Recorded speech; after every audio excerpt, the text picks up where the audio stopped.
Hello, everyone. Welcome back to the Twist Future of Work series, where today we are talking about the future of communication and specifically asynchronous communication. If this is your first time tuning in for a Twist Future of Work episode, then this one is going to be very interesting for you. But the idea behind the whole series is to really feature leaders in the remote work community who are building products and services that support the future of work. And that is something we're very passionate about here at Doist. And so today I've got Justin Mitchell with me, who is the founder of Yak, and we're going to dive into what Yak is all about. My name is Chase Warrington. I'm the head of remote here at Doist. And if you're unfamiliar with Doist, if you've come across this some way other than through the Doist blog, we are the company behind Todoist and Twist. And this is the Twist Future of Work series. We're a fully distributed team of around 100 employees in 35 countries spread across all time zones. And we are very passionate about making remote work at the highest possible level.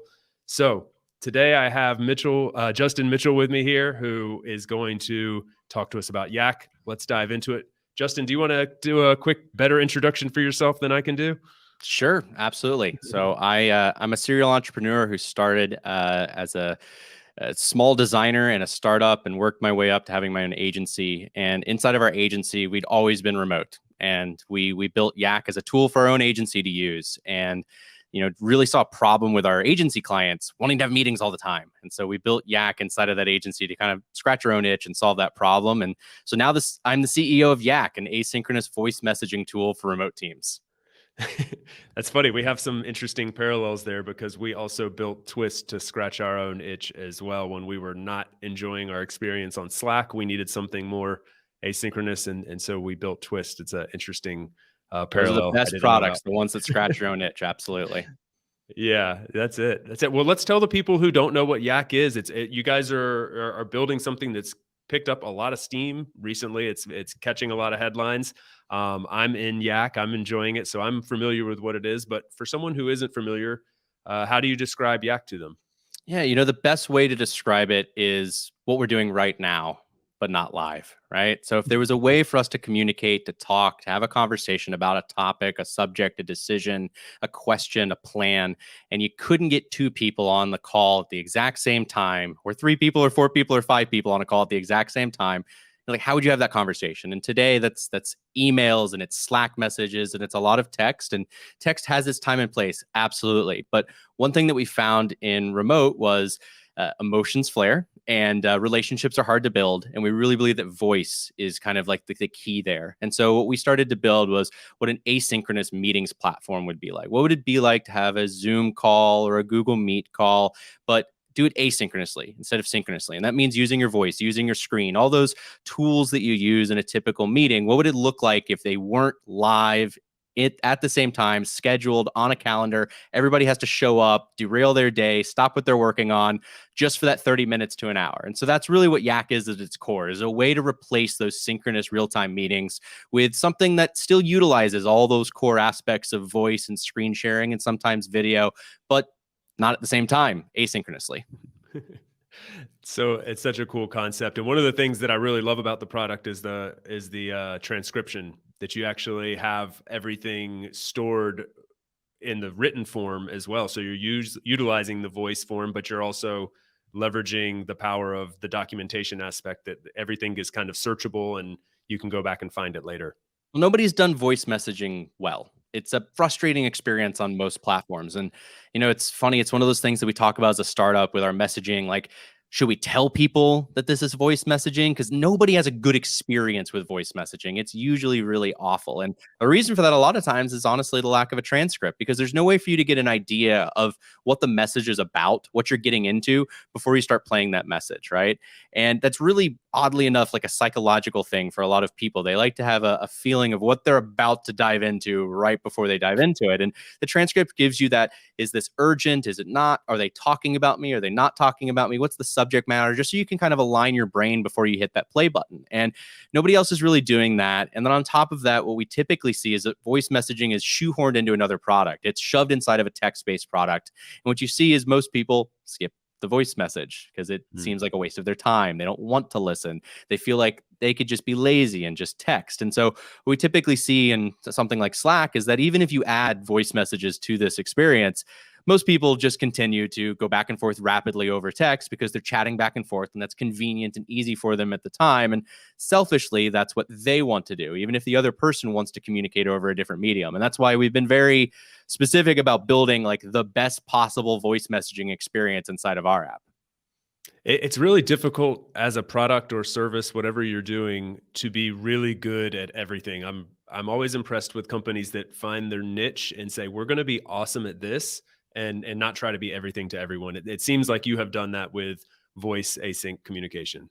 You know, a lot of it has to do with that, for one thing, to make sure that we're focusing our features. But a lot of it also has to do with just trying to guide the user as much as possible. And we don't want to put features in front of them that we know they'll just fall back on because they're the lazy, convenient features that they can use. And inside of most chat apps, that's just line by line, hit and enter, return, return, return over and over again to get your point across in these small micro blasting notifications. And so we wanted to build a way for you to have thoughtfulness in everything you say and encourage the product to be a little bit slower. I think you guys at Twist obviously know this idea of like slower, calmer communication. And a lot of that has to do with UX and features. Like it's not really, it starts as a mindset, but if you give somebody the opportunity to not do that, they will, because it's the easier thing for them to do. Absolutely. Yeah. And what is it with asynchronous communication? Because this is a word that literally, if you Googled this a couple years ago, Yeah. people, the search for it would be almost none. And now it's a word that people throw around like as common language. So we've made this transition now. We've kind of come over this hump where people know what asynchronous communication is. If you're watching this, you probably know what asynchronous communication is. But why has this become so compelling and such a pivotal part of the way teams work?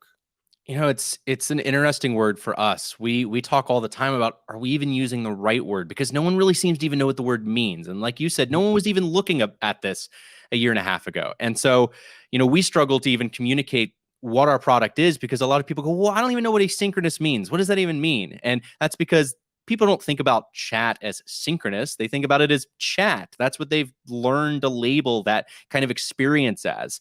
And so as we try and educate the market on this like other way of working, it has actually been difficult. And you see this huge spike in people being like, oh, asynchronous, that's interesting. What is that? How do I get in on it? And so like literally a lot of our content strategy is just writing blogs about what is asynchronous? How do you go asynchronous? What does that mean for your org? And, you know, I think one of the biggest things is that mentality shift of like an it can wait mentality. And I think that's really hard, especially for probably anyone under 30. Like there's a generation that grew up on applications and information and streaming that was available like that. You know, I think even cutting it off at a very specific age, a lot of people waited for Netflix DVDs to come in the mail. You know, you wanted to see a movie, like you had to wait for it to come in the mail, right? Yeah. That same generation of people were, you know, using Netflix may have arrived to the service just a couple years later and been able to watch a movie like that. And you know, it changes the way you think about your expectations around information and satisfaction. And so inside of a workplace, we've been trained for so many years that, you know, my time is valuable. And that means your time is not valuable because I expect you to bend to my time. And a lot of that has to do with, you know, again, those expectations around information has to do with, well, I'm impatient and I want to get my stuff done and I don't want to wait around. A lot of it has to do with just productivity and the way teams are set up so that there's this, you know, snowball effect of like, if I don't get my information now, that means you don't get your information then, which means the third person down the line is not able to work and they're sitting there with their hands tied. And, you know, there's all these things combined that you have to like rewind all the way back to the beginning and just tell someone to shift their mentality around, you know, how they think about information. You know, you can wait. Like it is okay for you to wait. And there's so many, you know, structural things about work that changed this too, like just hiring practices, right? If everybody was so used to everybody being in an office every day, or at least inside of a 30-mile radius, and then suddenly someone is halfway across the world, that's frustrating,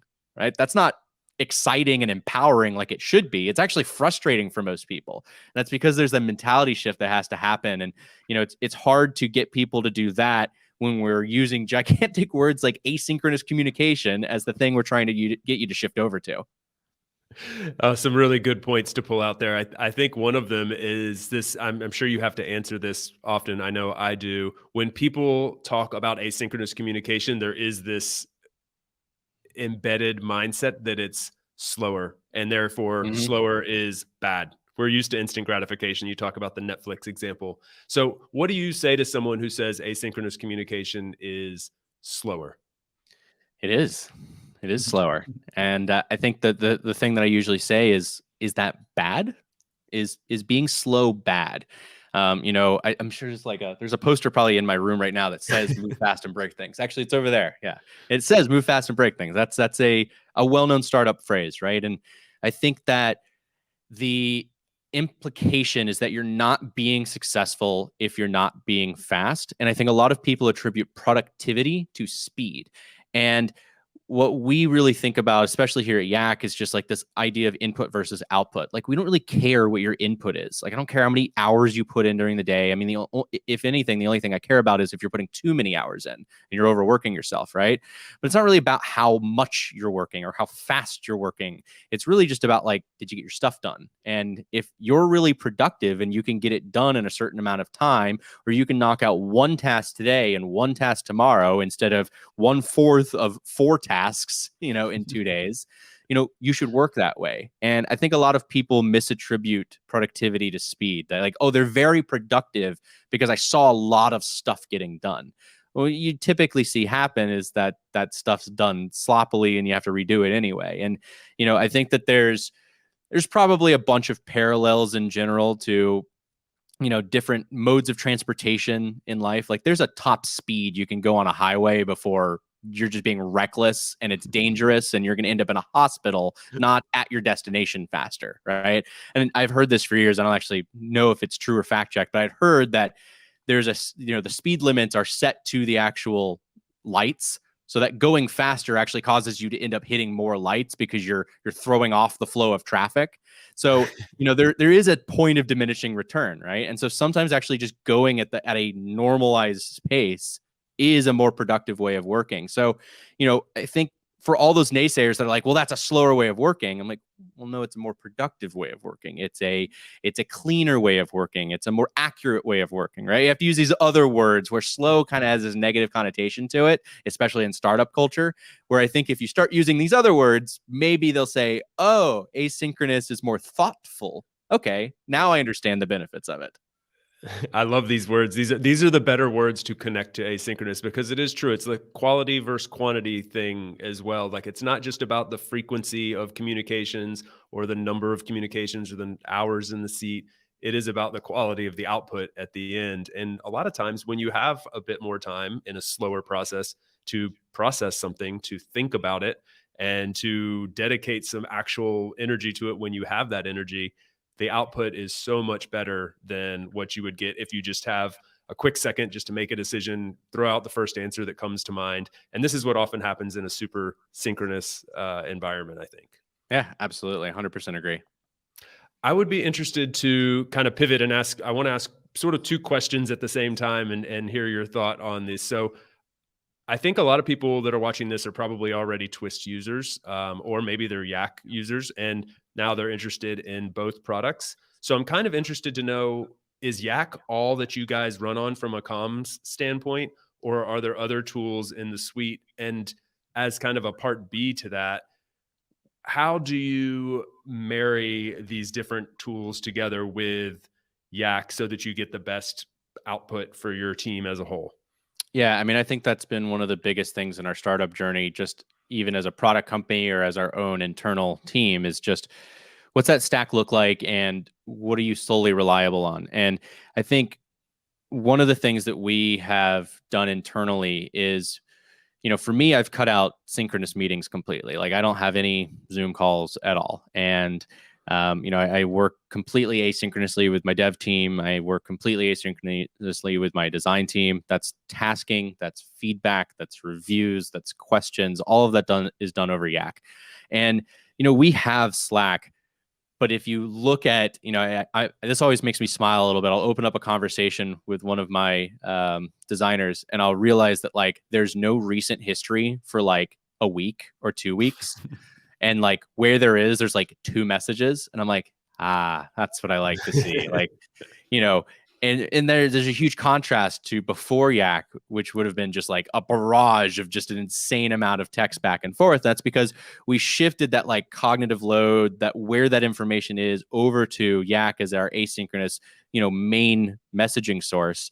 And instead, what we found is like Slack still exists, but it's used so infrequently that it's no longer this like chaotic mess of notifications that you have to like deal with. It's actually quite calm, right? But that's because we shifted all of our communication over to a tool that was purposefully calm. So, I think the same thing could be said about anything. Like a lot less emails are being thrown around.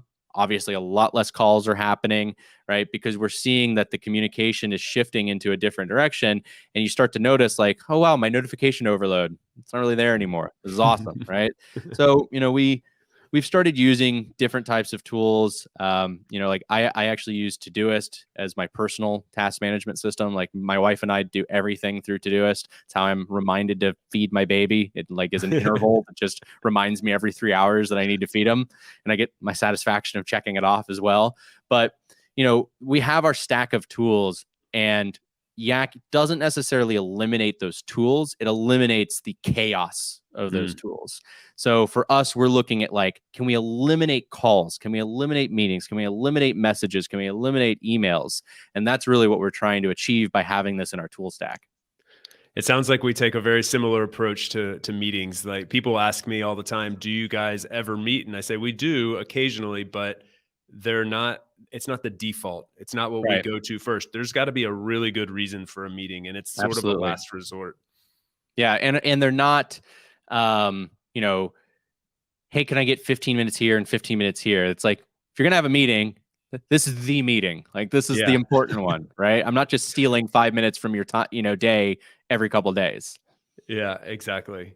So something I think is really interesting, and I think it's a great way to tie this all up, is sort of the why. I'd be interested to know your why behind building Yak, if it's anything more than just for productivity's sake, because I gather it's not. And I find this really interesting.